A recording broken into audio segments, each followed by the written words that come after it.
Deixa eu iniciar a gravação, Klaus, e aí já passo a palavra para você. Então, boa noite a todas e todos. Vamos dar início aí ao módulo 2 do nosso curso, o método de Marx e Engels. Eu vou passar a palavra para o professor Klaus, né? E, enquanto isso, eu vou fechar minha câmera. Peço que todos fiquem com a câmera e com o microfone fechado. E eu vou ver na outra sala se o pessoal consegue entrar nessa reunião, tá bom? Então, um bom encontro a todos. Klaus, a palavra é sua. Ok, obrigado. Bom, boa noite a todas e todos. Estamos na segunda sessão do minicurso. O assunto hoje é dialética materialista. Eu gostaria de lembrar a todos que o interesse principal meu, e nesse minicurso, não é a parte filosófica, né, do problema do método. O meu interesse é principalmente em extrair das contribuições que a filosofia nos dá para subsidiar a nossa atividade de pesquisa. Que, como eu também disse, e vou repetir, o método, especialmente na área de economia, a qual eu me vinculo, é muito pouco abordado, para não dizer estudado, pelos pesquisadores marxistas, né? Talvez isso se deva ao fato de que na economia nós contamos com uma base teórica e até metodológica, que é o capital, extensa, uma grande quantidade de desafios só nesse nível da própria exposição do capital, e profunda, né, o que provavelmente, quer dizer, tende de fato a nos satisfazer. Mas o entendimento do capital se torna mais profundo na medida que nós possamos recorrer às contribuições que a filosofia pode nos dar, tanto quanto possível, né? Bom, então, eu vou começar dizendo tentando resumir o que é a dialética materialista, né? E para expor a dialética materialista, preciso começar considerando, e eu vou, desde a exposição passada, eu estou pressupondo que as pessoas que se inscreveram no curso tenham pouco, ou muitas vezes nenhum conhecimento ainda do conteúdo do marxismo, né, especialmente do materialismo dialético. De modo que o meu objetivo é fornecer os elementos iniciais até o nível que me seja possível, mas desde o princípio, né, para que todos sejam satisfeitos na sua motivação para participar desse curso. Então, a dialética materialista foi extraída pelo Marx e pelo Engels da contribuição do Hegel. E para aqueles que, como eu disse há pouco, não tenham uma boa familiaridade ainda com o nosso tema, eu vou rapidamente dizer quem era o Hegel e qual é a importância dele aqui no caso. O Hegel foi a expressão máxima da filosofia clássica alemã, idealista, de uma corrente que se desenvolveu a partir do Kant, até ele mesmo, Hegel, por ter sido ele a expressão máxima, né? O Kant começou a produzir mais ou menos na década de 1750, por aí, e viveu até 1804. O Hegel, então, foi contemporâneo do Kant. O Hegel nasceu em 1770 e morreu em 1831. E as principais obras dele foram elaboradas nas décadas de 1810, 20, e até a sua morte, e algumas publicadas depois, póstumamente. A grande contribuição do Hegel, aproveitada pelo Marx e o Engels, foi a dialética. Apenas que a formulação da dialética pelo Hegel foi no campo idealista, né?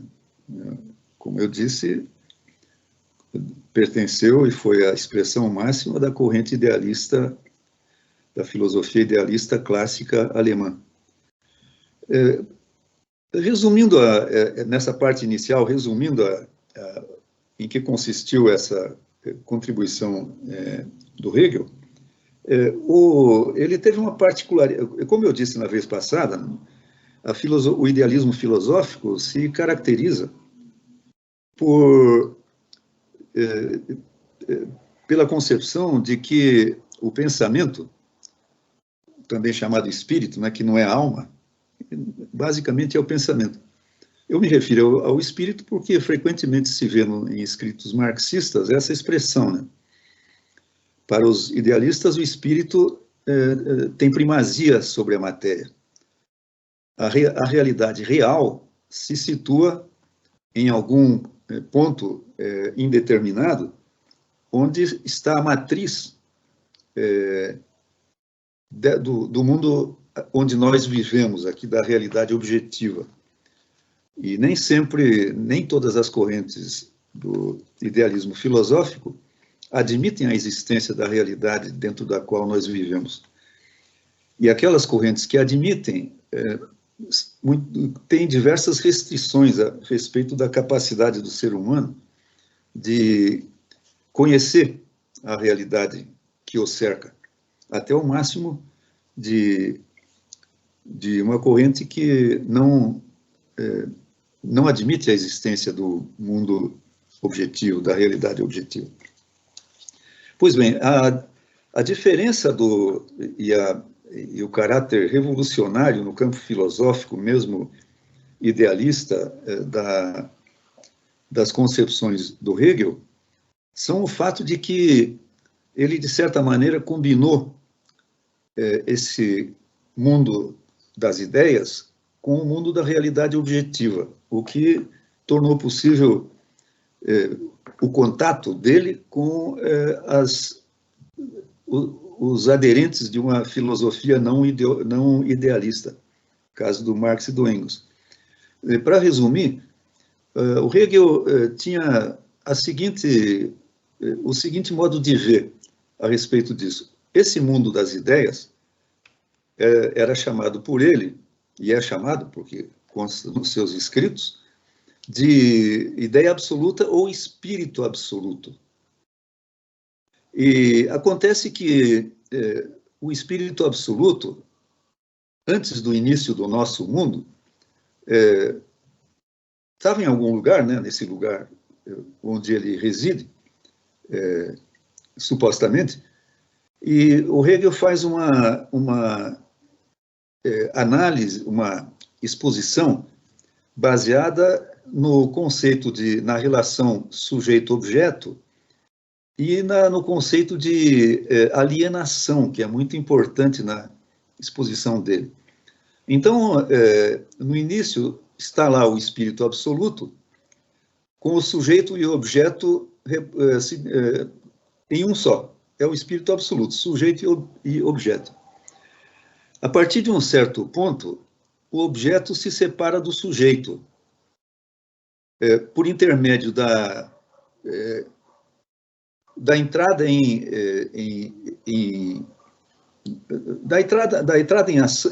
ação do processo que ele chama de realização do espírito absoluto.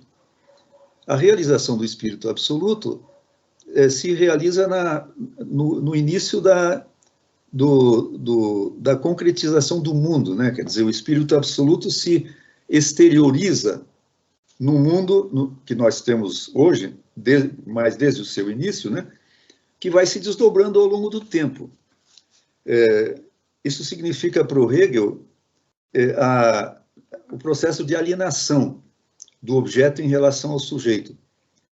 E esse processo de realização do espírito absoluto, que é, ao mesmo tempo, o desdobramento da história do mundo, da realidade objetiva que nós temos hoje, até o surgimento do ser humano, e quando o ser humano adquire consciência e começa a desenvolver a consciência, começa uma reunificação do objeto ao sujeito.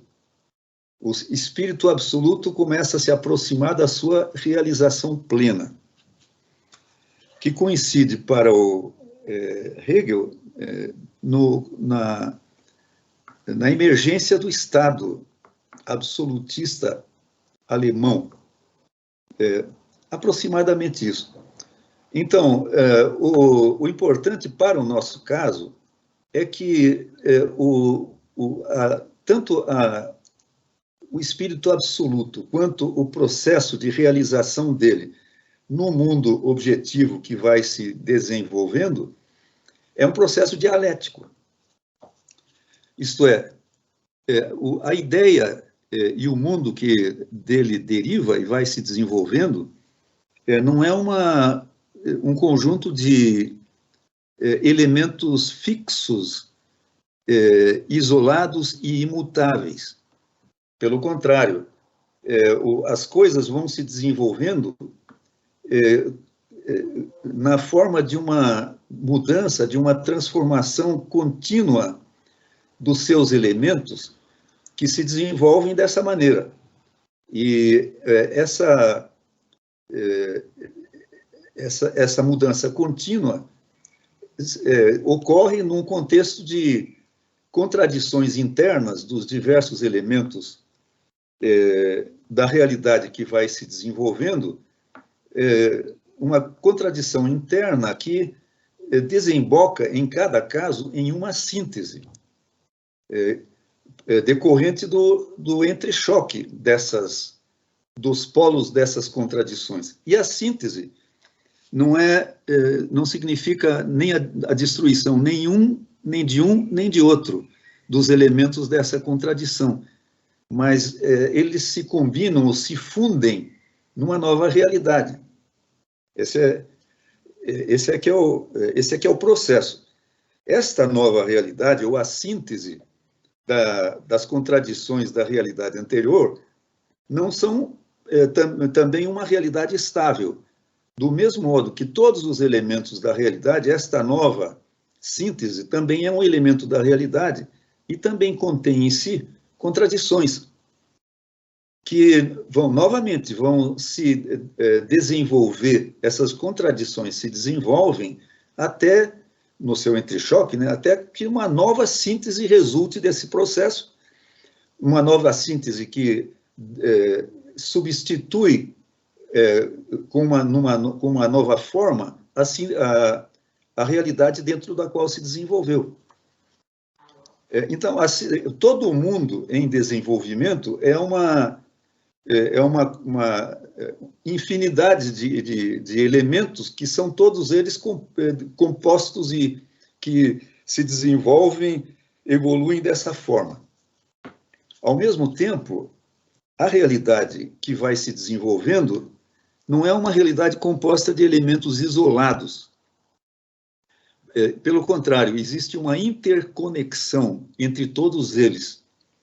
Todos eles formam uma grande totalidade de partes interconectadas. Não existem partes independentes. Esse conceito, tanto o conceito de dialética quanto o da interconexão entre as partes, da totalidade, são elementos incorporados pelo Marx e pelo Engels. Além da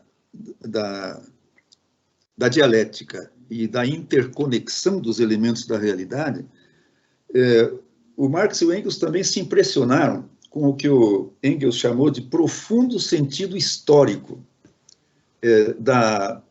das concepções do Hegel. Isso decorre com uma certa naturalidade, da forma como ele encarava a realidade como um processo de desenvolvimento progressivo, de desdobramento desse tal espírito absoluto, da sua realização, porque é um desenvolvimento histórico, né?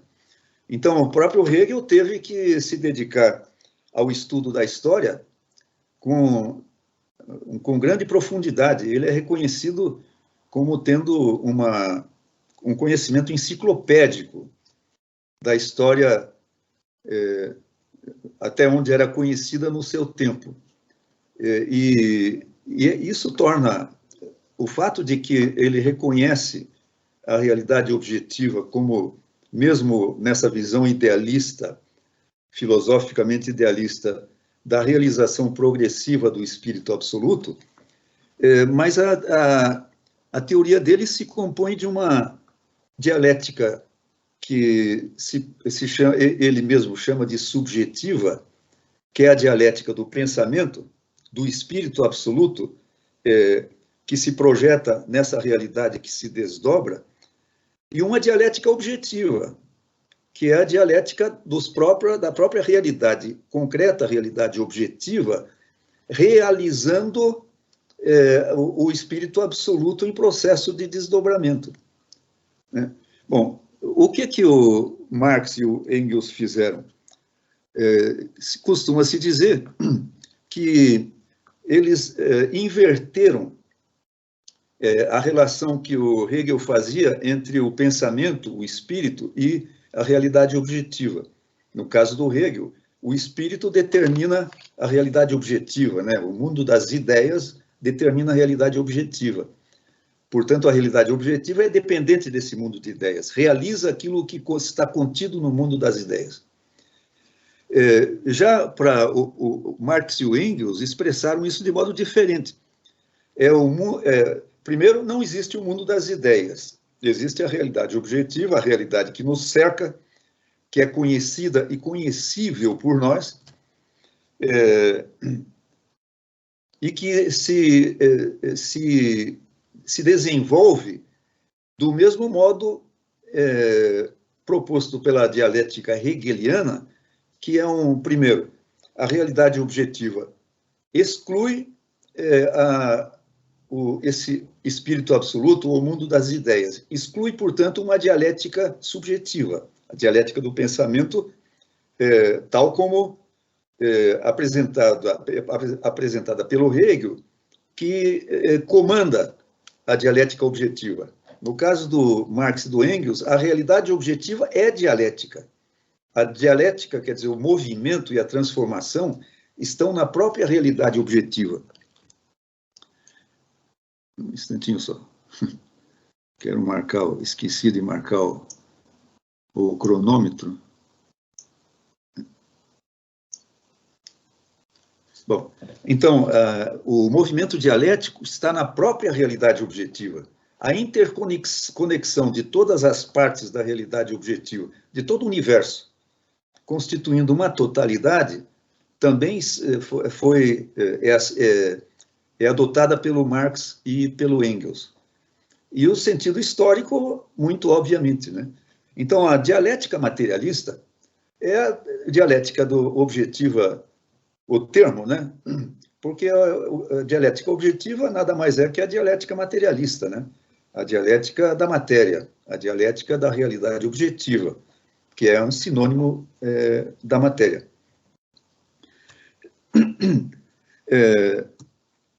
Então, em termos bem gerais, como introdução, esse é o entendimento da concepção da dialética materialista pelo Marx e pelo Engels.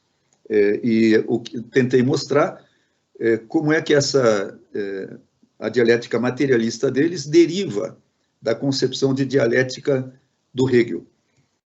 O Marx acrescenta, numa certa passagem, que as leis da dialética, as leis gerais da dialética, foram desenvolvidas pelo Hegel, mas a gente deve excluir os elementos místicos que a filosofia do Hegel contém. Eu imagino que essa ideia da evolução da relação sujeito-objeto como expressando uma alienação, etc., do espírito, e que se reunifica depois, seja parte desse envoltório místico que o Marx e o Engels atribuíram ao Hegel. Bom, um pouco da origem da dialética em geral e da dialética materialista. Elas tiveram origem no seio da filosofia clássica grega, que se desenvolveu mais ou menos a partir de 500 anos antes da nossa era. E, embora, né, inicialmente de uma forma mais ou menos rudimentar, mas muito perspicaz, especialmente do ponto de vista dos representantes da dialética materialista. E falando na dialética materialista, né, a gente tem que mencionar que logo no início surgiram as duas formas de conceber o mundo. A materialista ligada a uma concepção inicial de dialética do mundo em movimento constante, do mundo apenas material, né? E constituído por, inclusive, com a muito perspicaz concepção dos átomos, né? O que foi a causa de esses filósofos se denominarem atomistas, ou também hedonistas. O termo materialista, para designar essa corrente filosófica, ainda não existia. Parece que ela foi utilizada pela primeira vez apenas no século XVIII. Somente para constar, os primeiros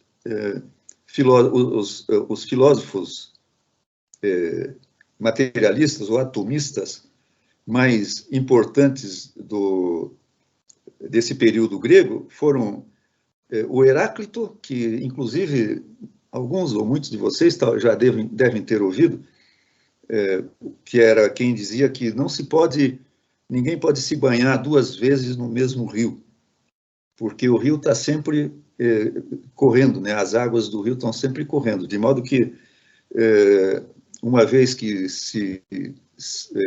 a pessoa saia do rio, quando voltar a entrar, ela já vai estar em um rio diferente. Não só porque as águas são outras, como porque a própria fauna presente já deve ser diferente, as margens foram alteradas um pouco devido à ação da água e assim por diante, representando com isso o fluxo de mudança da própria realidade. Então, o Heráclito, o Demócrito e, mais tarde, o Epicuro, que teve uma importância bastante grande, e o Lucrécio, que eu citei na vez passada. Esses são aqueles que se pode considerar os precursores da dialética objetiva, né, da dialética materialista, da visão materialista. Do lado idealista, portanto, da dialética também, da dialética subjetiva, os nomes mais destacados são de Sócrates e Platão. E eles desenvolveram uma técnica de diálogo como forma de o ser humano alcançar a verdade, inclusive penetrar, resgatar do mundo das ideias as verdades que ele persegue. E havia uma concepção, né, do confronto dessas duas opiniões, tem uma semelhança óbvia, né, com a ideia de dois polos de uma contradição, né, que viria depois, não foi a forma de expressão deles, que chegam a uma síntese que é essa esse resgate da ideia absoluta lá do mundo das ideias onde... perdão, eu falei ideias absolutas aqui, estou confundindo com o Hegel. Alcançar a verdade, né, do mundo das ideias, que é onde as verdades reais residem.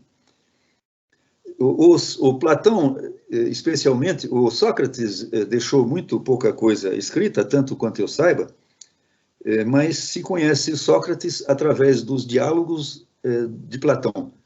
Os diálogos são obras que ele elaborou com dois personagens. Em geral, no início, um deles era o Sócrates, de quem Platão foi discípulo, e o outro era um outro personagem. E os dois, então, entabulam uma discussão, sempre orientada pelo próprio Sócrates, que convida o interlocutor, que, em geral, no começo, se manifesta ignorante, desconhecedor do assunto que o Sócrates propõe, e o Sócrates diz, não, mas você vai ver que através de uma conversa em torno desse tema, você vai ver que você mesmo tem acesso à verdade sobre o tema, só que você não sabe. E então, através do diálogo, ele conduz o interlocutor a chegar a uma conclusão que indica que ele realmente sabia, conhecia o assunto, bastava que ele procurasse penetrar na região onde a verdade estava localizada. São obras muito interessantes, e é uma leitura interessante, né? Até pela qualidade do debate que se estabelece com uma certa profundidade, né? Há 2.500 anos atrás.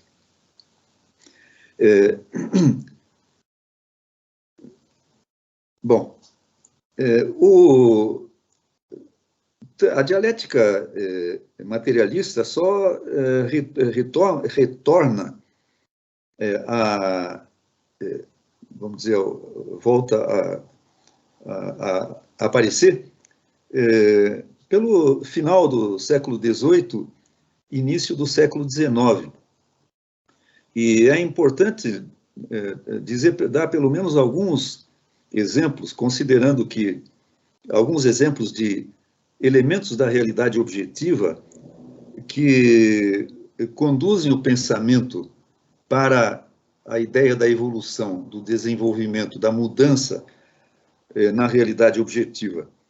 E a maior parte, creio que a grande maioria dos fenômenos que inspiram uma visão da evolução progressiva, da mudança na realidade objetiva, são problemas das ciências naturais.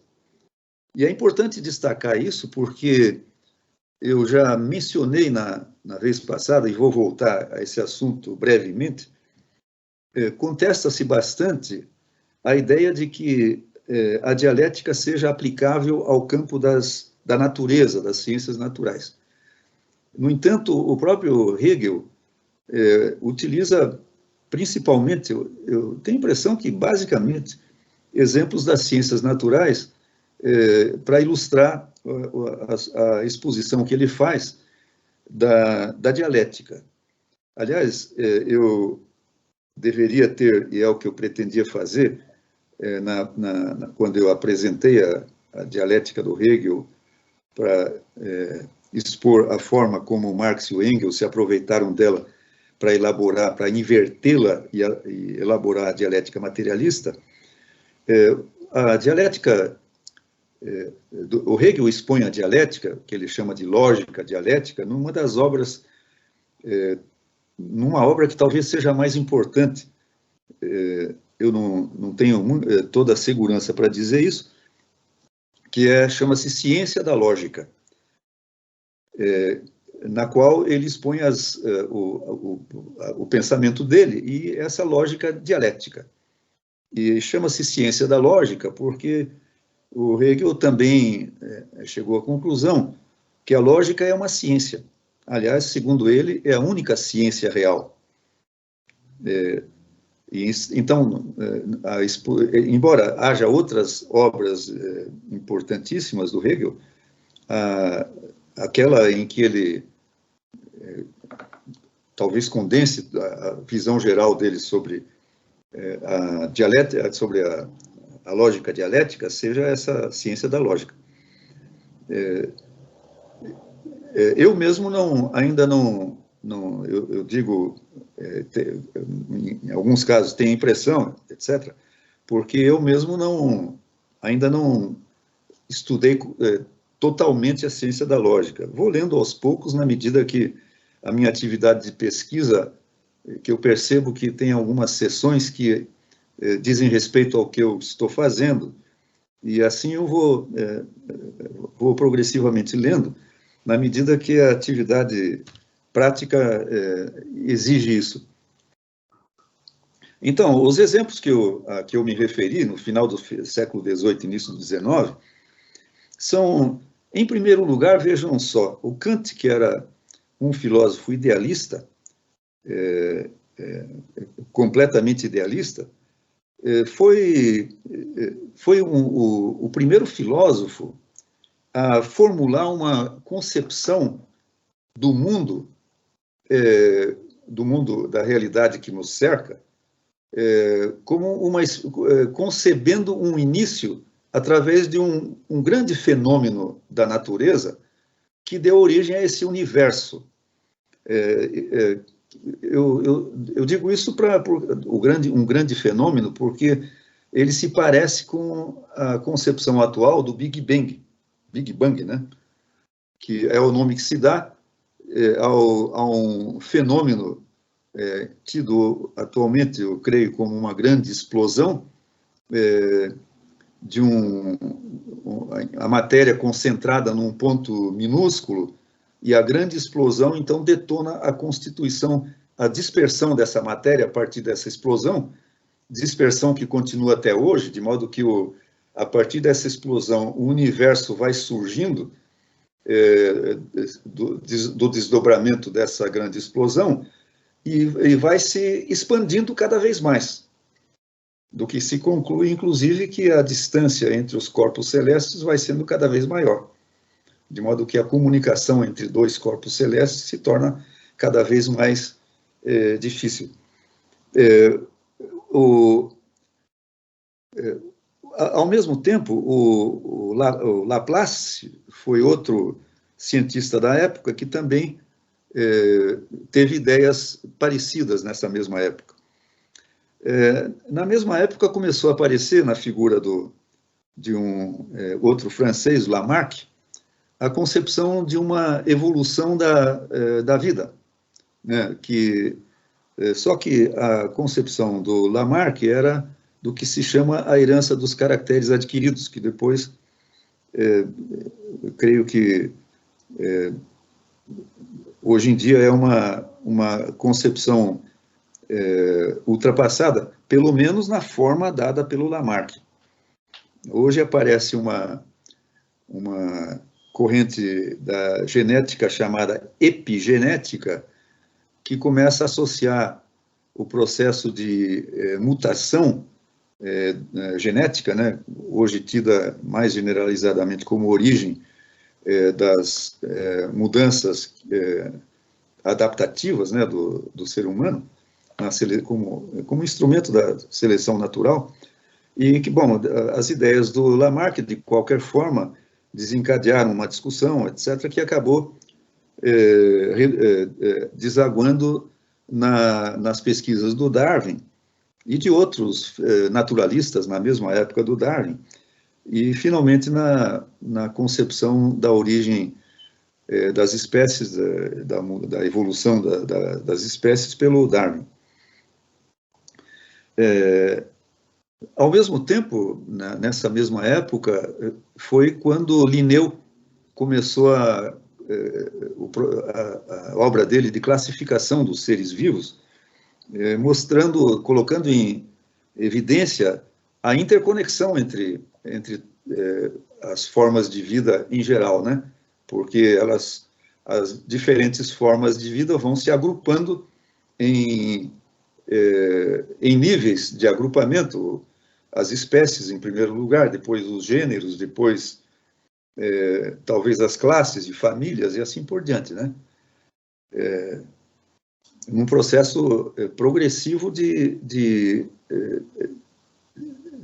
do que eu chamei na vez passada, né, de método da abstração, que vai agrupando objetos ou seres que têm uma essência comum em uma classificação cada vez mais elevada, né, nesse catálogo das espécies, né? Então, com o aprofundamento e a extensão das ciências naturais, a ideia de uma progressividade, de uma evolução progressiva, gradual e progressiva das formas de vida e das formas da própria matéria inorgânica, foi adquirindo estatuto de legitimidade, né? E o que eu estou relacionando é a obra do Hegel com a evolução da ciência natural. Ao mesmo tempo, se vocês lerem uma obra do Engels, que é Ludwig Feuerbach e o fim da filosofia clássica alemã, ele expõe o processo de desenvolvimento das ideias materialistas, que tiveram desenvolvimento esse que teve origem no Renascimento, que foi basicamente o renascimento de uma cultura mais relacionada com a realidade objetiva, que se libertou progressivamente do obscurantismo religioso, do cristianismo da época, e especialmente com isso tudo decorrente da mudança do progresso das forças produtivas, né?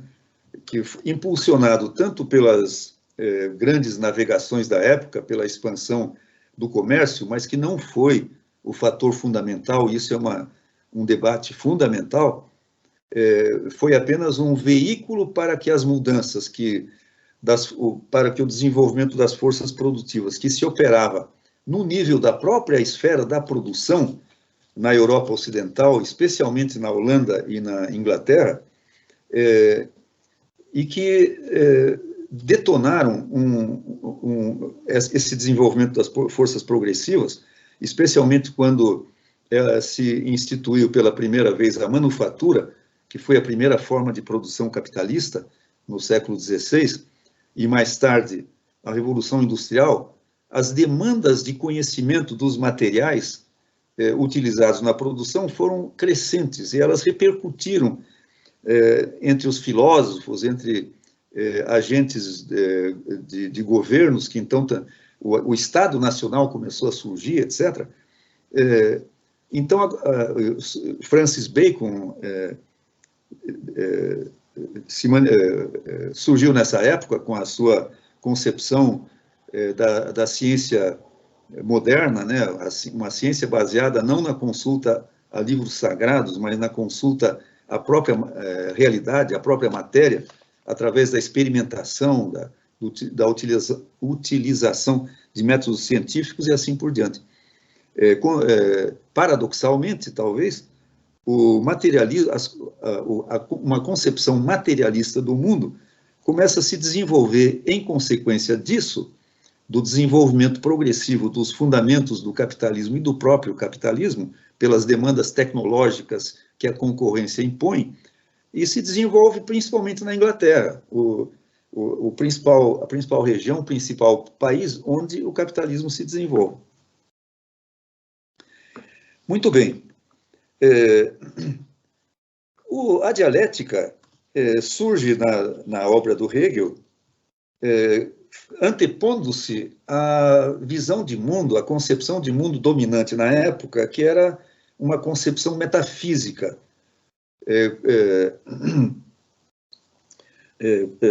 que vem da tradição do escolasticismo feudal.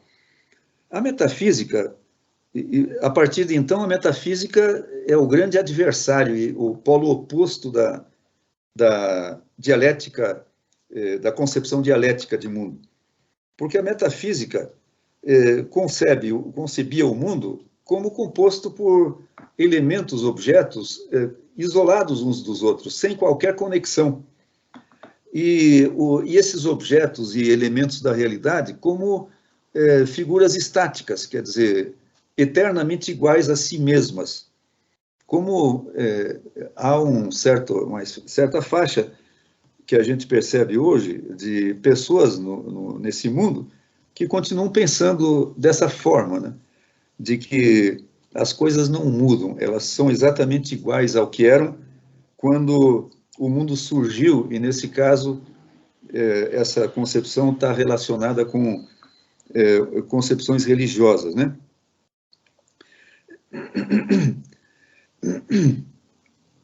E como eu disse, a formulação do Hegel é um combate aberto e explícito às concepções metafísicas, até então vigentes. Né? E eu expus há pouco como a concepção do Hegel coloca no lugar da metafísica o pensamento de elementos interconectados em uma totalidade, e não estáticos, mas em contínua mudança, e uma mudança ininterrupta, né? Porque ela é um processo inerente à realidade que se desenvolve. E também falei na vez passada, né, da concepção de totalidade do Hegel, adotada pelo Marx, como síntese de muitas determinações diversas, ou como unidade do diverso, que uma forma de expressão que o próprio Marx utiliza quase literalmente. E fazem parte, é importante ter em conta também que diversos outros elementos da realidade fazem parte dessa concepção.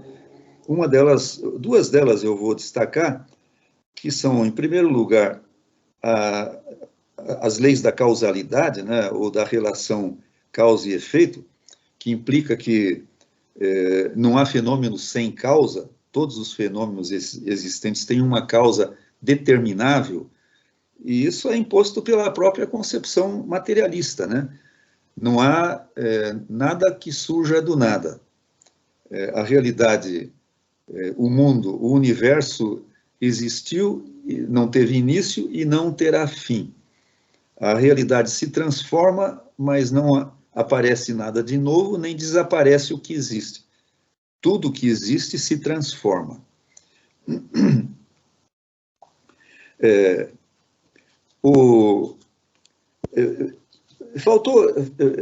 Faltou eu acrescentar uma coisa importante na minha exposição inicial da dialética materialista, que é a seguinte, né, o Marx e o Engels adotaram uma concepção de dialética, que é a dialética objetiva, ou a dialética materialista, que exclui o mundo das ideias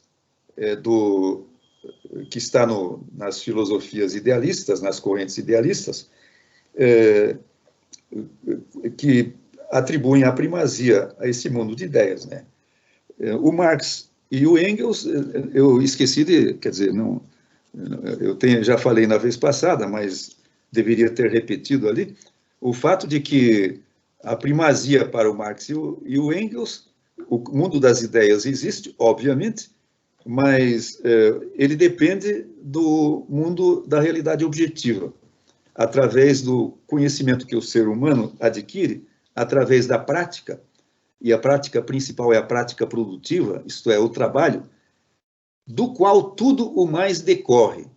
Todo o desenvolvimento da civilização humana decorre do surgimento do trabalho, associado ao desenvolvimento da consciência e daquilo que decorre dela, principalmente a linguagem, E o conhecimento, então, se desenvolve, sendo o conhecimento todo ele, sem exceção, uma representação ou reprodução na mente das realidades, dos objetos e elementos existentes na realidade objetiva. Esse é o fundamental. Eu vou repetir aqui uma coisa que eu disse naquele dia. Este princípio do materialismo é um princípio que não tem exceção, porque se tivesse exceção, o materialismo não seria um princípio consistente. E todas as leis da realidade objetiva são encaradas e devem ser encaradas assim. Eu me refiro, nesse caso, especificamente ao problema da pesquisa científica, especialmente no campo do marxismo, onde a concepção da realidade é essa que eu acabei de expor e repetir em relação à sessão passada, o princípio geral, né, de que tudo que existe é matéria e todo pensamento é uma reprodução ou representação de elementos da realidade material através daquele processo que eu expus e que é composto como uma coisa fundamental do chamado método da abstração, e processo que o Marx expõe especificamente no método da economia política, embora eu já indiquei também lá, ele expõe a concepção dele sobre a abstração como genericamente, como método geral, em um texto, principalmente da Sagrada Família, né? Então, eu estava falando sobre os princípios. Essa questão da firmeza dos princípios, eu digo isso porque princípios, especialmente no campo, por exemplo, da política, etc., né, são muito importantes porque são difíceis de se manter, né? E na pesquisa, muitas vezes, é assim também. Quando o pesquisador duvida da procedência de um conceito, uma ideia da realidade objetiva, é importante que ele faça um autoexame, né, porque ele provavelmente não está percebendo alguma coisa. Porque esse princípio do pensamento, em geral, como representação de elementos da realidade objetiva, é um princípio sem exceção, como eu disse, pelo motivo que eu disse há pouco. Eu na vez passada, fiz questão de me referir ao fato de que o crescimento, a expansão do conhecimento humano provoca uma acumulação de conceitos, porque o conhecimento vai se expandindo, vai incorporando cada vez novos aspectos da realidade, novos objetos e fenômenos da realidade, e novas determinações desses novos objetos. Então, são conceitos que vão se acumulando. E, nessa medida, o ser humano é capaz de elaborar realidades ficcionais, fictícias, que não existem. E elas não são absurdas, né? Eu exemplifiquei com ficção literária, ficção cinematográfica, por exemplo, inclusive ficção científica, inclusive com as hipóteses científicas, que também nada mais são do que construções, né? Porque o ser humano consegue, os cientistas especialmente, né, na pesquisa, é possível projetar as causas de fenômenos que estão sendo estudados, ou a sua forma posterior de desenvolvimento, a partir do conhecimento que já se tem. Mas é preciso não ter muitas ilusões quanto a essa possibilidade. A projeção se torna cada vez mais incerta, quanto mais ela se distancia daquilo que se conhece agora. De modo que o mundo desconhecido continua sempre sendo a fronteira quer dizer, o início, existe uma fronteira, né, entre o que se conhece e o que não se conhece. E a pesquisa, a ciência, pretende sempre penetrar naquilo que não se conhece. Bom,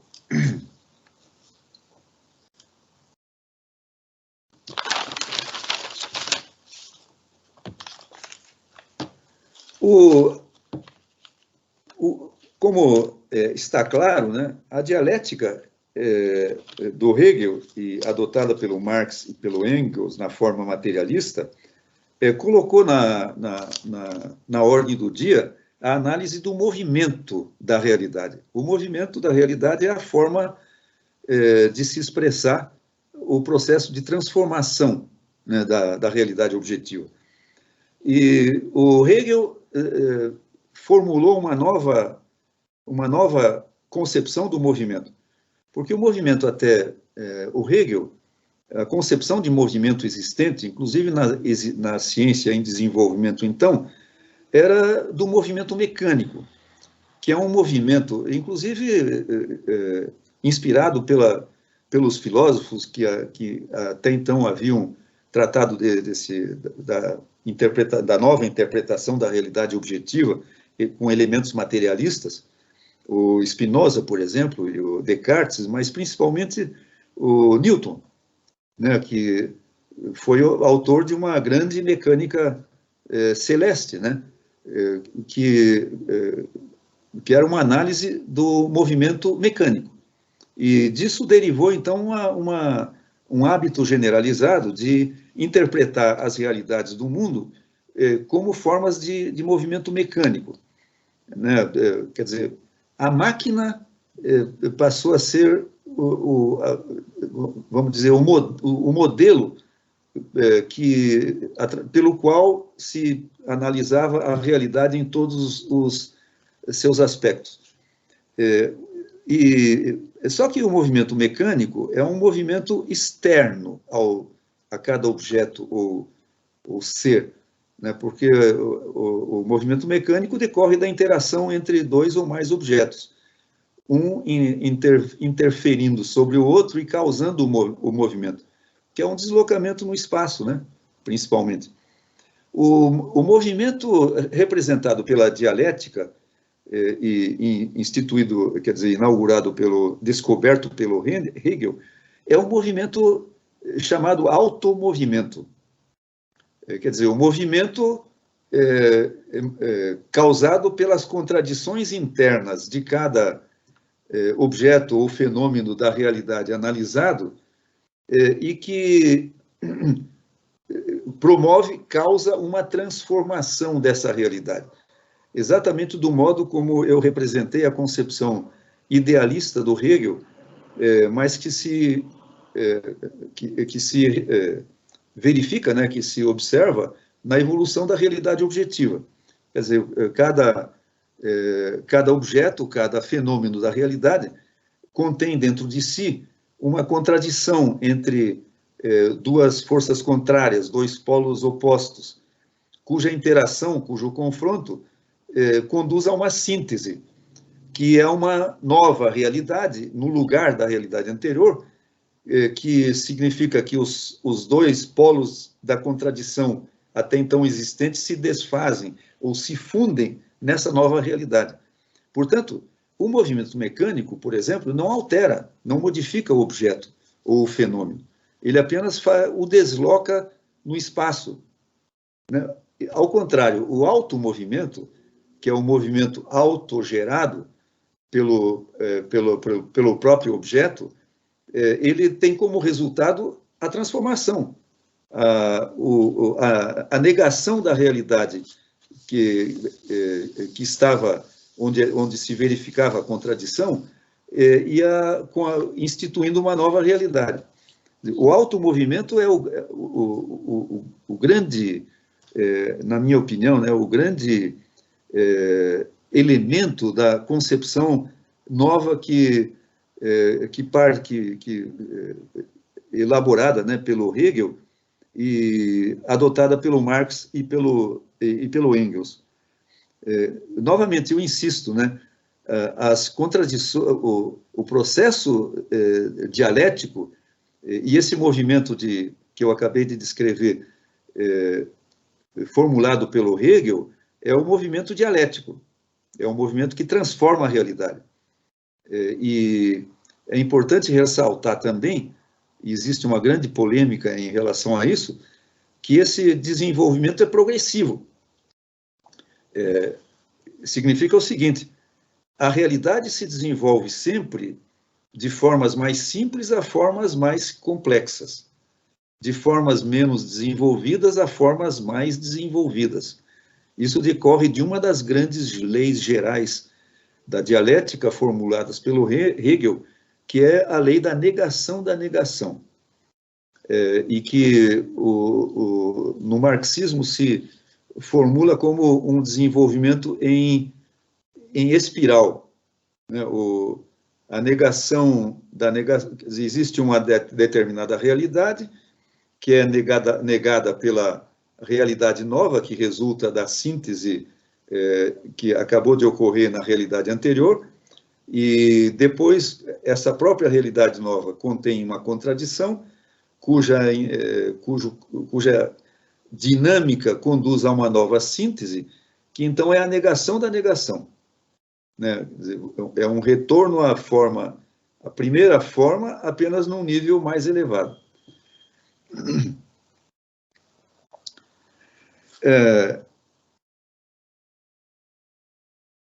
Bom,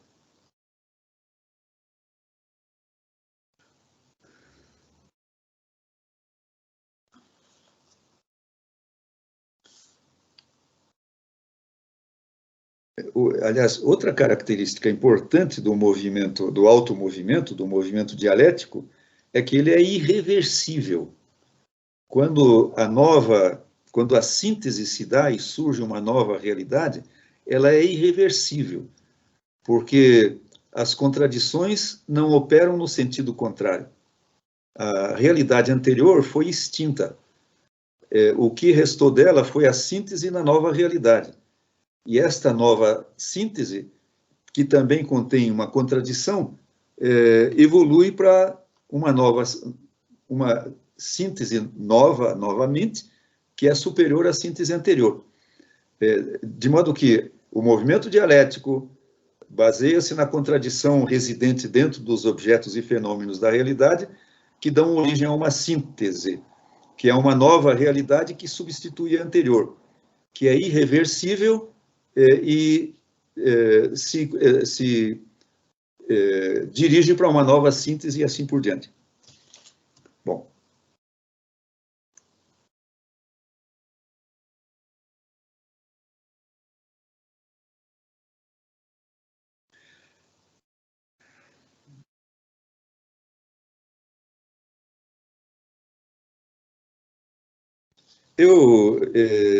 É preciso dizer que na exposição eu separei o materialismo filosófico, né, da dialética materialista que eu estou expondo agora.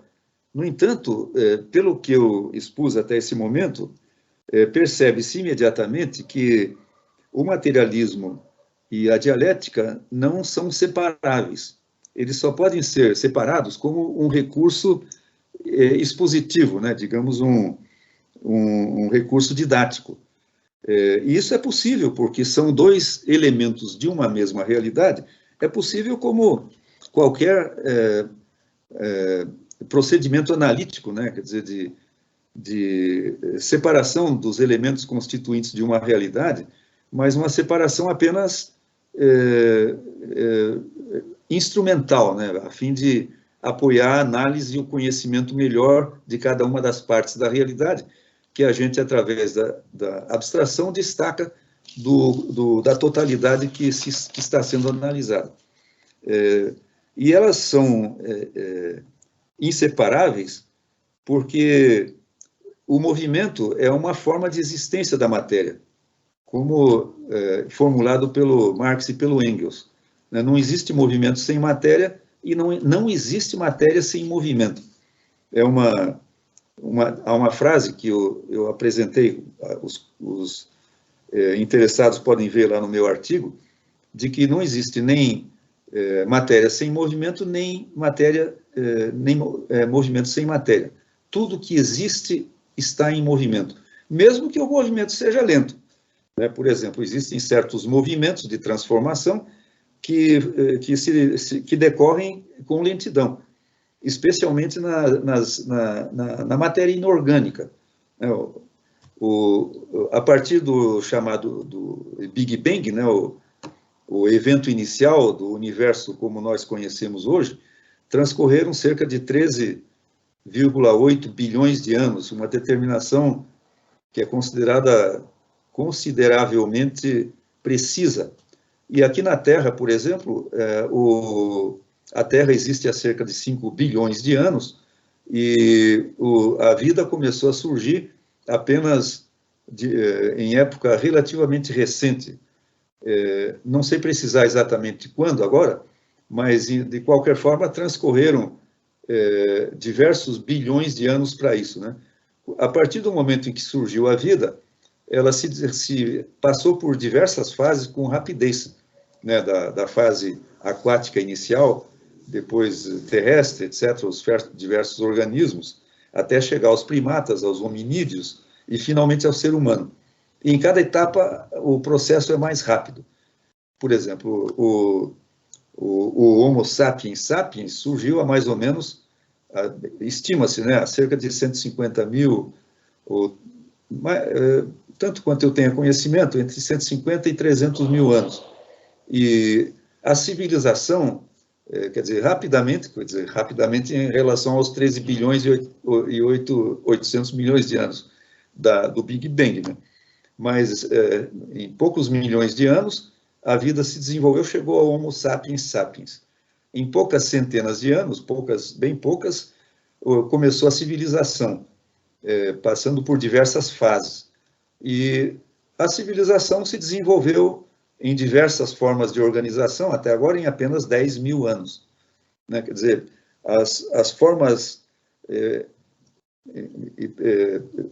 principalmente a gente verifica que uma confirmação, né, do princípio materialista dialético, de que o desenvolvimento é progressivo, quer dizer, as novas formas da realidade nos diversos âmbitos são mais avançadas que as formas das quais procedem e são irreversíveis.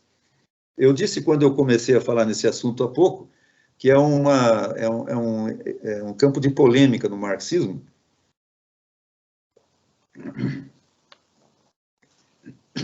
porque se argumenta que não se pode dizer que as novas realidades sejam mais avançadas do que as realidades das quais procedem, especialmente no que diz respeito à sociedade. Pois bem, é um dos princípios que está apoiado em uma argumentação bastante consistente do próprio Hegel e dos materialistas, como, por exemplo, Engels apresenta uma argumentação muito consistente e interessante na dialética da natureza, que injustamente é bastante desconsiderada, talvez pelo fato de ser uma obra do Engels, né, como eu destaquei na reunião passada, que é injustamente discriminado por uma corrente do marxismo. Mas em todos os campos, o que se observa é uma progressão da matéria de formas menos desenvolvidas para formas mais desenvolvidas. Em todos os campos, a realidade nos mostra, a evolução da realidade nos mostra isto. Muitas vezes há retrocessos, mas eles não são retrocessos da essência dos fenômenos, eles são provavelmente retrocessos ilusórios ou parciais, ou o avanço não havia sido completo ainda, algo desse tipo. Então, quando aparece a impressão de que há retrocesso, é preciso voltar a analisar a realidade com mais cuidado.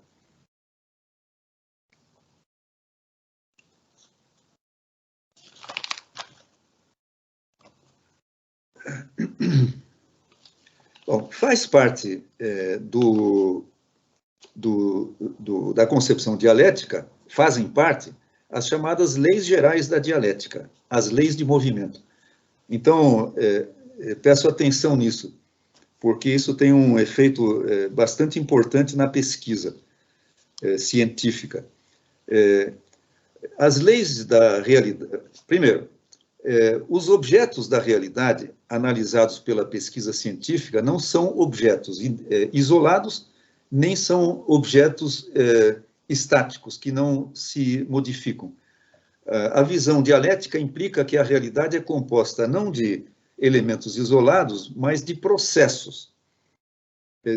É possível que a pesquisa isole um certo momento de um processo. Por exemplo, todas as espécies vivas estão em processo de evolução.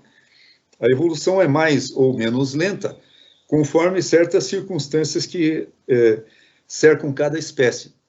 Né? Mas, de qualquer maneira, o momento em que uma espécie é coletada e analisada é apenas um elemento um momento de um processo, que tem uma história precedente e terá uma história posterior. A genética, hoje em dia, confirma isso amplamente, através do processo de mutação genética, né? Ao qual está se acrescentando hoje, pela epigenética, a análise da relação entre a mutação e o meio ambiente, né? Quer dizer, a interação entre o meio ambiente e o processo de mutação genética. De qualquer modo, o objeto de análise da pesquisa científica, do ponto de vista dialético, não é um objeto ou um fenômeno estático e isolado. É um processo que tem vínculo está conectado a toda a realidade circundante. É óbvio que se pode dividir a realidade circundante em fases mais próximas e menos próximas, mais distantes, né, que torna cada vez mais fácil e menos prejudicial para a pesquisa se abstrair desses elementos no processo de isolamento de uma parte da realidade, coisa que o ser humano tem que fazer necessariamente para conhecer a realidade, e poder analisar, então, a parte que se isola, fazendo isso apenas como procedimento analítico, mas sem esquecer que existe uma realidade circundante com a qual o próprio pesquisador vai se defrontar se ele retornar com a sua interpretação da realidade que ele isolou para confirmar ou não os seus resultados na realidade objetiva, né? Então, as leis da dialética, as leis que presidem os fenômenos da realidade objetiva que se analisam na pesquisa, são chamadas leis de movimento, leis dialéticas, e são leis de movimento. Como a realidade, em todos os seus aspectos, está em movimento, o objetivo do pesquisador, ao pesquisar um certo aspecto ou recorte da realidade, é determinar, não identificar a estrutura, a anatomia do objeto, mas identificar as suas leis de movimento, isto é, as leis que levam a uma mudança, a uma transformação desse objeto em uma nova síntese, as contradições residentes, presentes nessa realidade. Assim, por exemplo, o Marx, no Capital, declara que o seu objetivo é identificar a lei econômica de movimento do modo de produção capitalista, da sociedade capitalista, a lei econômica de movimento.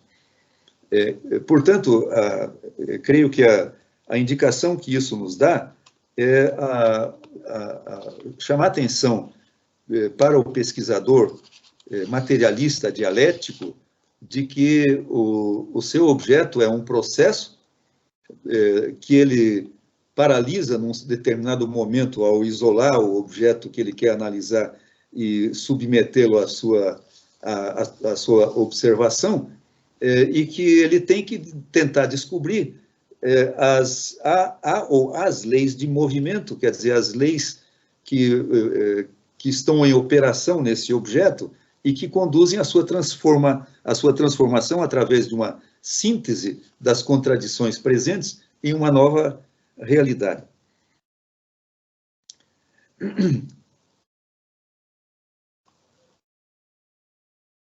Bom, eu vou tentar me apressar para passar para...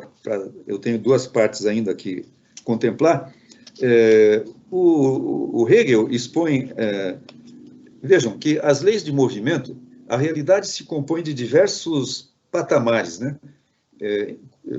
Tal, mais ou menos como a gente pode classificar os elementos da realidade em diversos compartimentos, em diversas esferas, que começam dos elementos de base e vão se agrupando em grupos cada vez mais gerais, até aquilo que é a essência da realidade, que é o conceito de matéria, que engloba toda a realidade, né? Logo em seguida eu vou mostrar as principais esferas da realidade segundo o ponto de vista do materialismo dialético. O Hegel identificou 3 grandes leis gerais. Vejam bem, se eu tenho o conceito de matéria como o conceito máximo da existência, as leis gerais se referem a essa matéria como abstração máxima. E o Hegel expôs na ciência da lógica estas 3 leis gerais, às quais o Marx se refere, né? Mais ou menos dizendo que o Hegel, de fato, formulou as leis mais gerais da dialética, isto é, as leis mais gerais de movimento ou do movimento da matéria.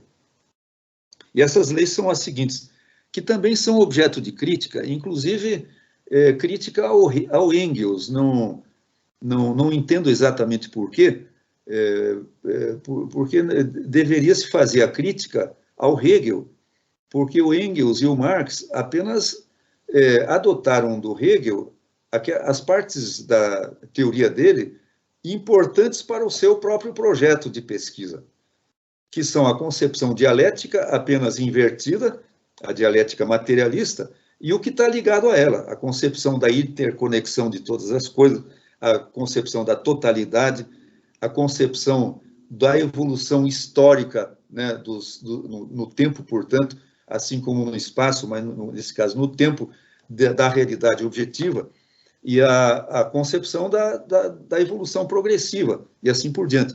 Quer dizer, eles adotaram. O Engels expõe na dialética da natureza, muito melhor do que no Anti-Düring, cuja exposição alguns críticos utilizam como base da sua crítica, sugiro a todos que leiam a parte do Anti-During, que se refere ao método, onde o Engels analisa duas dessas grandes leis da dialética. Bom, elas são 3. O Engels, no Anti-During, analisa a primeira lei, que é a da transformação da quantidade em qualidade, ou vice-versa, e a terceira lei, que é a da negação, que é a lei que fundamenta a concepção do desenvolvimento progressivo, quer dizer, cada vez mais desenvolvida da realidade em todos os seus aspectos. E faz-se uma crítica pelo fato do Engels não analisar a terceira lei, quer dizer, a segunda, que é a luta dos contrários, a unidade e a luta dos contrários da contradição. No entanto, na dialética da natureza, ele analisa os 3. Né? Então, por exemplo, o Lukács faz uma análise numa obra considerada fundamental dele, de 1923, mas o Lukács tem, pelo menos nesse caso, a justificativa de que a dialética da natureza ainda não estava publicada, só viria a ser publicada em 1925. Né? Enfim, o Lukács, eu já disse, criticou Engels por ter estendido a validade da dialética às ciências naturais, o que ele considerava um erro, que estaria repetindo o erro do Hegel. Mas ele omitiu o fato, que é impossível que ele desconhecesse, de que o Marx faz exatamente o mesmo. Para o Marx, a dialética se aplica à natureza como a qualquer outra esfera da realidade, uma vez que a concepção dialética é uma concepção realizada referente à matéria como um todo, ela não é só referente ao campo das ciências sociais. Embora diversos autores marxistas, pelo que se vê, explícita ou implicitamente, sugerem que o marxismo seja essencialmente o materialismo histórico. Eu vou depois fazer um comentário que talvez justifique esse entendimento.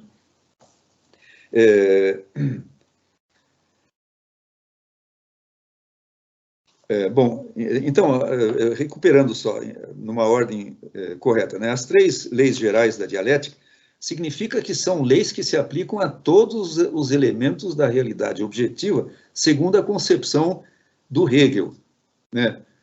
Isso não impede que se descubra outras leis, ou que se substitua essas leis por outras leis que sejam ou mais gerais, ou que sejam mais bem fundamentadas do que essas. Mas, tanto quanto se tem, nesse momento, a concepção dialética materialista, as leis adotadas pelo Marx e pelo Engels são essas.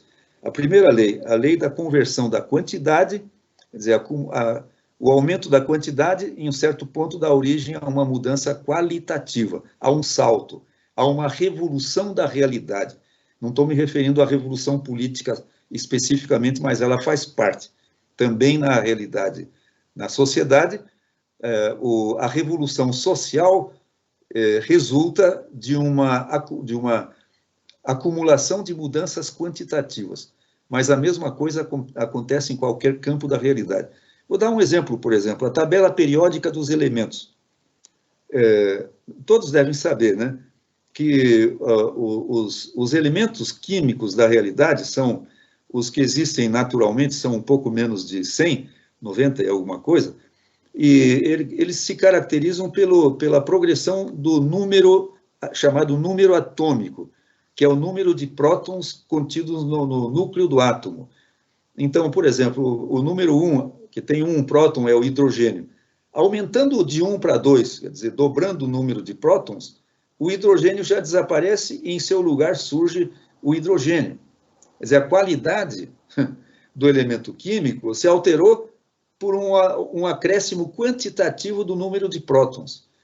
O elemento número 3, que eu já não lembro qual mas é um novo elemento, e assim por diante. Cada novo elemento, cada próton adicionado ao núcleo do átomo de um certo elemento químico, o transforma em outro elemento químico, com outras propriedades, com propriedades diferentes. E assim sucede em toda a realidade objetiva. A segunda lei é a lei da unidade e luta dos contrários, que o Lenin, inclusive, considerou ser a lei dialética, da lei de movimento da realidade mais importante. Os polos contrários se transformam um no outro, se confrontam, lutam um com o outro, se substituem progressivamente. O Engels, o Lenin dá muitos exemplos disso, ilustrações, na obra dele importante, que é Materialismo e Empirocriticismo, e é importante não só pelo que ele expõe de ilustrações, ideias novas sobre a dialética materialista, mas sobre o combate que ele faz à invasão do campo marxista por ideias absolutamente idealistas no campo filosófico, na época. E também o Engels, na Dialética da Natureza, faz uma discussão ampla, ele explora todos os campos das ciências naturais, então, existentes, né, as disciplinas já existentes, e o que havia se acumulado até aquele momento no final do século. A crítica de que essa obra está desatualizada é óbvia, e é tão, por óbvia, é inócua, porque o que o Engels não poderia estar analisando coisas que ainda não tinham sido descobertas, né? Mas as considerações metodológicas, filosóficas, teóricas que ele faz são muito importantes, e as ilustrações também são muito importantes. E a terceira lei é a lei da negação, como eu já disse, que é a lei que dá fundamento ao caráter progressivo e irreversível do desenvolvimento da realidade objetiva. Bom,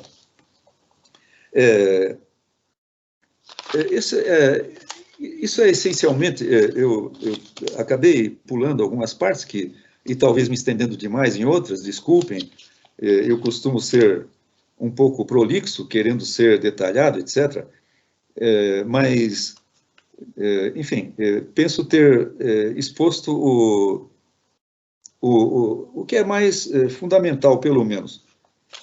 Bom, eu tinha programado e pretendo expor, porque é uma parte um pouco, são partes um pouco menores,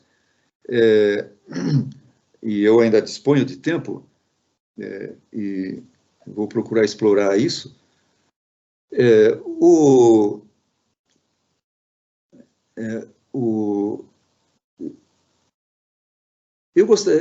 preciso considerar o seguinte: vamos voltar à exposição que eu fiz na sessão passada sobre o método que o Marx expõe do abstrato ao concreto, quer dizer, do concreto ao abstrato e do retorno do abstrato ao concreto, em que o primeiro concreto é o concreto real, né? E que no pensamento dá origem ao concreto sensorial ou sensível, e daí a mente humana começa a trabalhar e produz os abstratos, que dão origem, quer dizer, a primeira fase, segundo Marx, é do concreto sensorial ao abstrato, né? E depois do abstrato ao concreto, que é a fase propriamente científica, diz o Marx.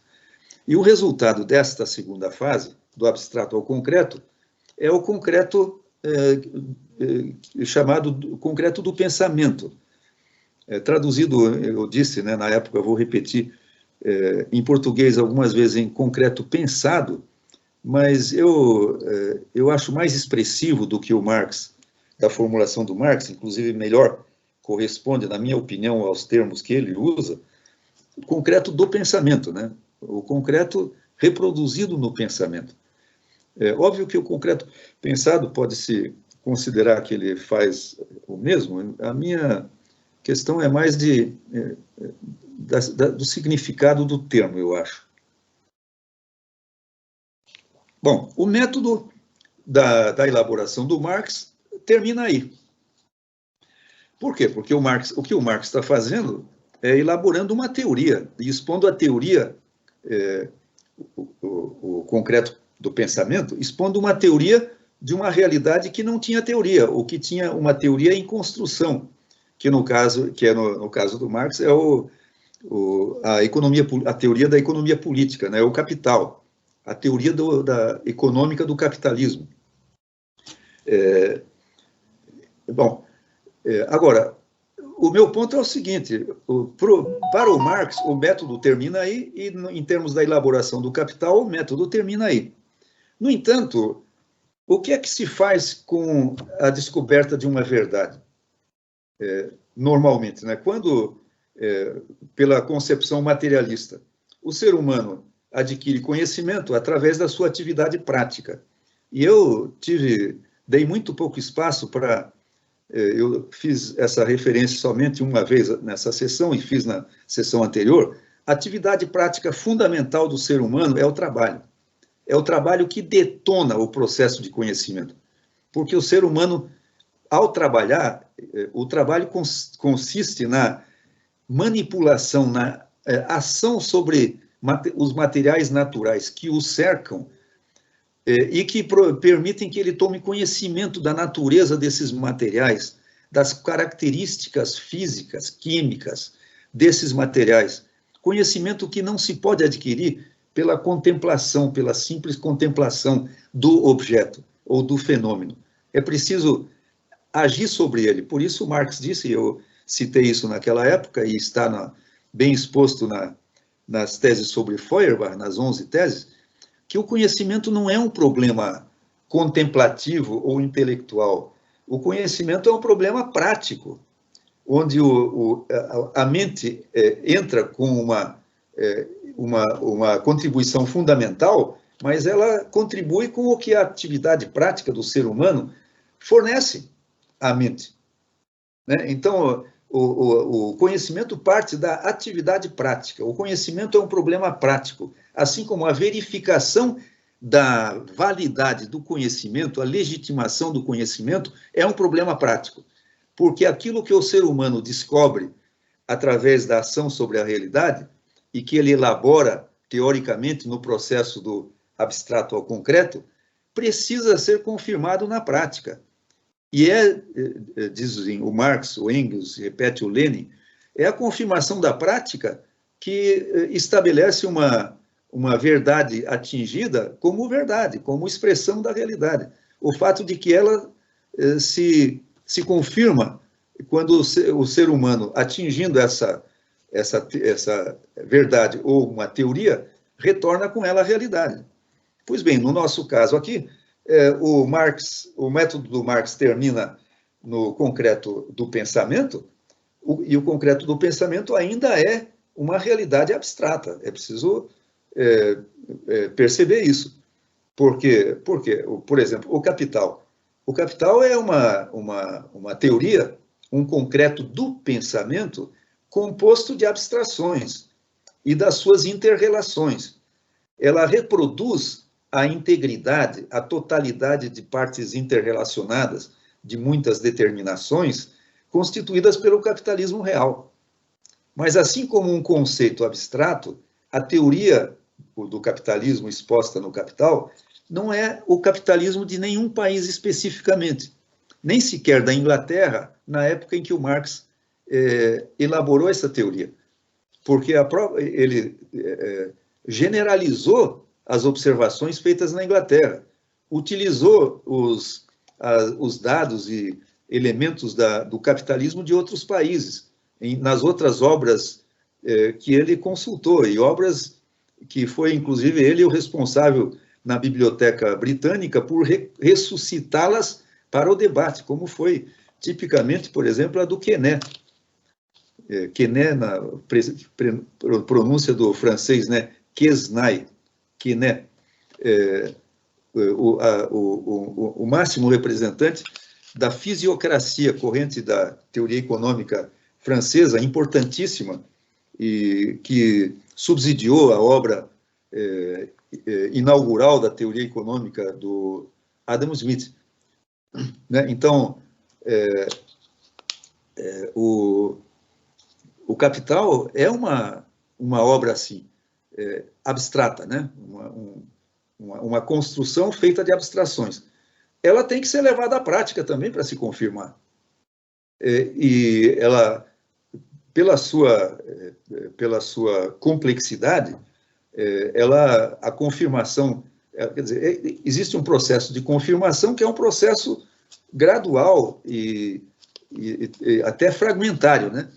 E, de qualquer modo, eu quero apresentar aqui uma diferenciação entre o método usado pelo Marx e por qualquer cientista, que eu chamei de método teórico, que é o método de elaboração de uma teoria. Agora, a elaboração da teoria é seguida pelo uso da teoria, ou, digamos, como Marx próprio se expressa, né? Pelo retorno da verdade à prática. Ela tem que ser, ela parte da prática e tem que retornar à prática para se legitimar. Para que serve uma teoria econômica como o Capital? Para apoiar as pesquisas de confirmação ou não das suas diversas partes ou do seu conjunto. O que fazem os pesquisadores que se apoiam numa determinada teoria, e no caso do marxismo, do materialismo histórico, que é a grande esfera da teoria e do conhecimento da realidade objetiva, onde está o capital. Os marxistas utilizam a teoria a teoria exposta no Capital para subsidiar como referência teórica para fazer a sua análise ou do capitalismo como um todo ou de partes, né, do capitalismo. Geralmente, a maior parte dos pesquisadores analisa certos aspectos do capitalismo. Quer dizer, é um retorno da teoria à prática. Eu chamo então eu faço uma distinção entre o método do Marx e do Engels, que é um método teórico, porque eles estão elaborando, desenvolvendo a representação teórica, a representação mental, a representação abstrata de uma determinada realidade que vinha em construção ao longo dos 3 ou 4 séculos anteriores. Praticamente 4 séculos, né, que é a teoria do capitalismo. Quase 4 séculos, né? Entre 3 e 4 séculos, né? Enquanto que os marxistas que seguem o marxismo, o materialismo dialético, especialmente o materialismo histórico, eles não têm por que elaborar cada um, fazer o mesmo trabalho que o Marx fez no Capital, para reproduzir o capitalismo novamente, como teoria geral. A teoria geral já está aí. Os seus diversos elementos têm que ser comprovados na prática. E, uma vez comprovados, eles servem permanentemente, enquanto a realidade não se altera substancialmente, como base para a análise de qualquer outra realidade específica. Eu chamei esse método, na falta de outro melhor, de método aplicado. Quer dizer, significa utilizar ou aplicar a teoria exposta no Capital, do Marx, quer dizer, a teoria do capitalismo, para suas análises específicas. Por exemplo, vou dar um exemplo, né? Com o cuidado que se deve ter nesse ponto, ao ir com a teoria para a realidade objetiva, aquilo que eu comentei na sessão passada da diferença entre a aparência e a essência. Uma vez que o Capital do Marx, a teoria do capitalismo, é a essência do capitalismo, quer dizer, formada de abstrações, ela obviamente não corresponde à realidade objetiva, dentro da qual, onde esta essência está em operação. E não corresponde porque a essência descrita pelo Marx é a lógica interna, se compõe dos elementos internos dessa realidade, do esqueleto, talvez, se possa fazer uma analogia. Mas quando se volta à realidade objetiva, o pesquisador se defronta não com o esqueleto, mas com o corpo inteiro, recoberto por tecidos, órgãos não esqueléticos e assim por diante, que afetam o esqueleto e encobrem o esqueleto. Eu vou dar um exemplo, por exemplo, a mais-valia. Qualquer marxista conhecedor do Capital sabe o que é a mais-valia, que está lá no Capital muito bem descrita, a sua lógica e a sua progressão bem descrita, a sua lei de movimento bem exposta e assim por diante, em um longo processo lá no Capital. Agora, na realidade objetiva não existe a mais-valia. A mais-valia se decompõe em diversas partes. O lucro é apenas uma delas, né? Então, é preciso, para identificar, por exemplo, a mais-valia total produzida, digamos, num ano, numa economia capitalista nacional, digamos, ou numa região, é preciso um trabalho de escavação muito trabalhoso, inclusive porque as estatísticas onde essas coisas aparecem no capitalismo não obedecem às necessidades, aos elementos teóricos do Capital do Marx. As estatísticas são elaboradas segundo os elementos das interpretações não marxistas da realidade, não materialistas da realidade. E isso, portanto, exige um trabalho adicional, né? A mais-valia existe, por exemplo, sob a forma da renda da terra, além da forma do lucro do capitalista que explora a terra. A mais-valia existe sob a forma de impostos, dos tributos arrecadados pelo Estado. A mais-valia existe sob a forma de juros. Então, está, portanto, distribuída na realidade objetiva, e os pesquisadores marxistas que até esse momento tentaram identificar a mais-valia tiveram um trabalho muito desgastante para tentar escavar a realidade e extrair dela a mais-valia, por exemplo, produzida num ano.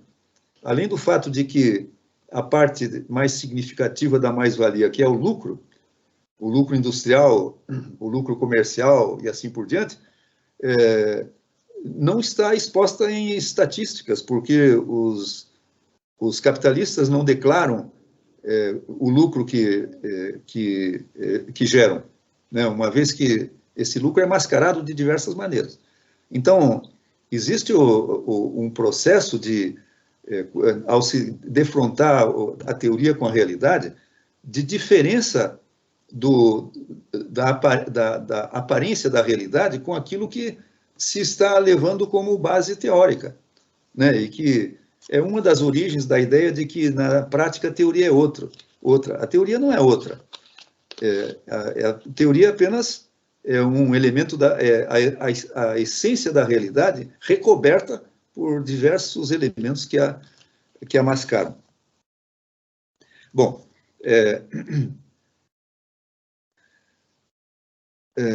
deixa eu ver sobre...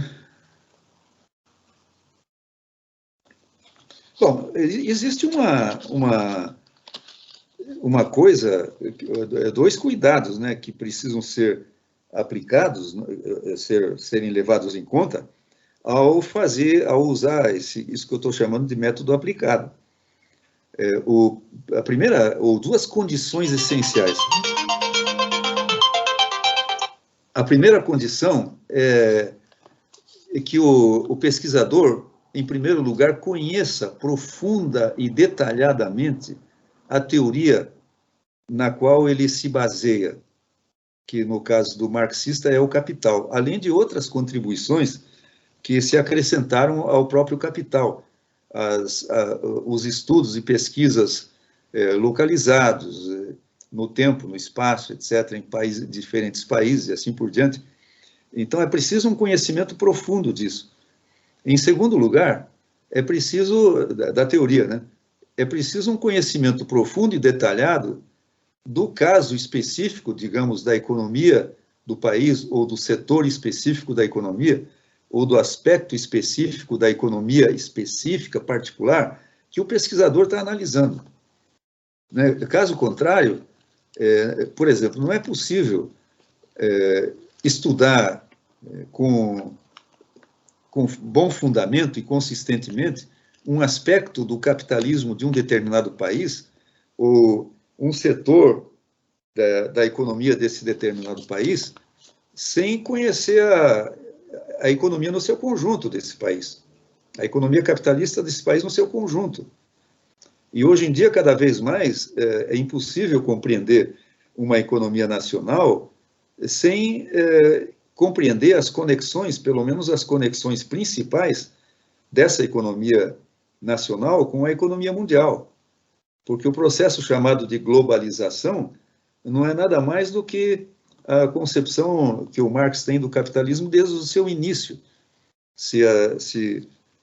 Quem se interessar e ler, por exemplo, o manifesto do Partido Comunista, do Marx, que na realidade é um manifesto do comunismo, vai ver lá a importância que tem a constituição do mercado mundial como processo concomitante ao desenvolvimento do capitalismo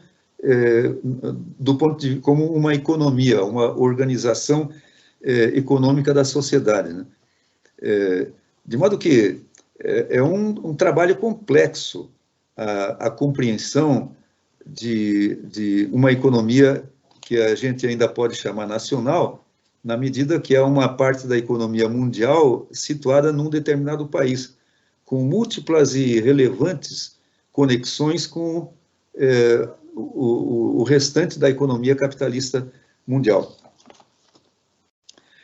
Bom,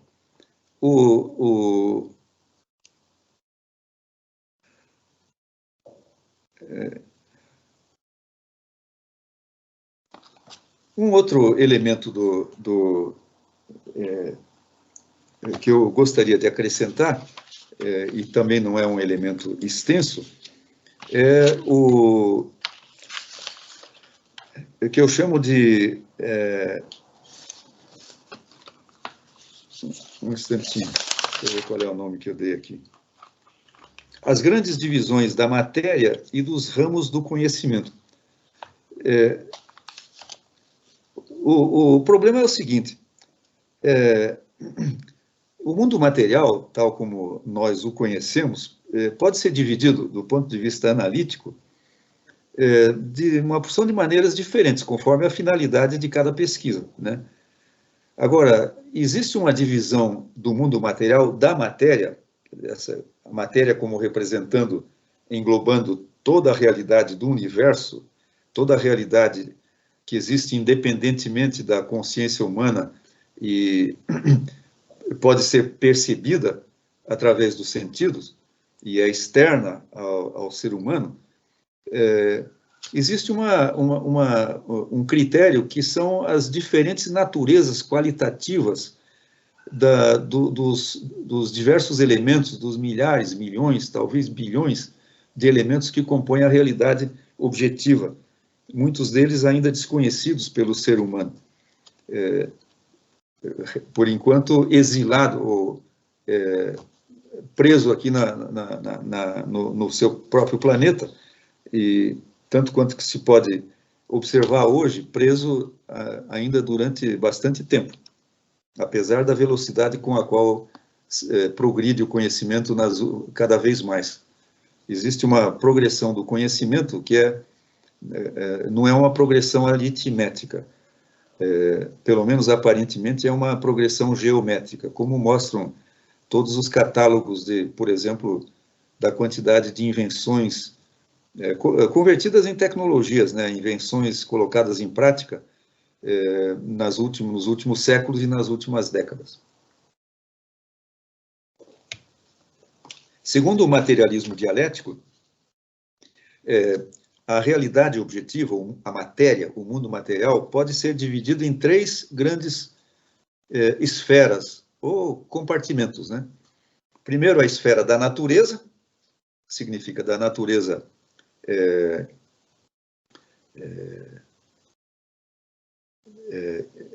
bom, eu patinei aqui na natureza orgânica e inorgânica, mas é a esfera da natureza. A primeira é a esfera da natureza como um todo, quer dizer, da qual se exclui o ser humano. Quer dizer, o ser humano se inclui como elemento da natureza, mas ele se acrescenta a outras esferas. Então, a primeira é a da natureza, que compõe tudo que não é humano. Segundo, tanto inorgânico quanto orgânico. O segundo, a esfera da sociedade humana. E terceiro, a esfera do pensamento. Significa, essas três seriam as três grandes esferas em que a realidade objetiva se divide. O conhecimento, correspondentemente, se divide também em três esferas. A esfera das ciências naturais, que são as ciências, as disciplinas científicas que estudam a natureza, nesses dois elementos que eu acabei de expor. O segundo, a sociedade, que é o objeto das ciências sociais ou ciências humanas. E a terceira, que é o pensamento, né, que é uma outra esfera da realidade, que inclusive entrou em debate na sessão passada e que constitui uma lacuna importante na minha exploração do conhecimento humano atual, e que as perguntas e colocações feitas na sessão passada deram uma contribuição importante inclusive para apontar esse fato de que o tratamento dessa terceira esfera do conhecimento, o pensamento, coloca um problema pelos avanços, né, que se não me engano, a Gabriela chamou de revolução cognoscitiva, né, parece, se eu bem me lembro, e parece que hoje integra uma área chamada da neurociência, né, que é preciso aprofundar, sem dúvida nenhuma. Porque eu tenho lido poucas coisas a respeito disso recentemente,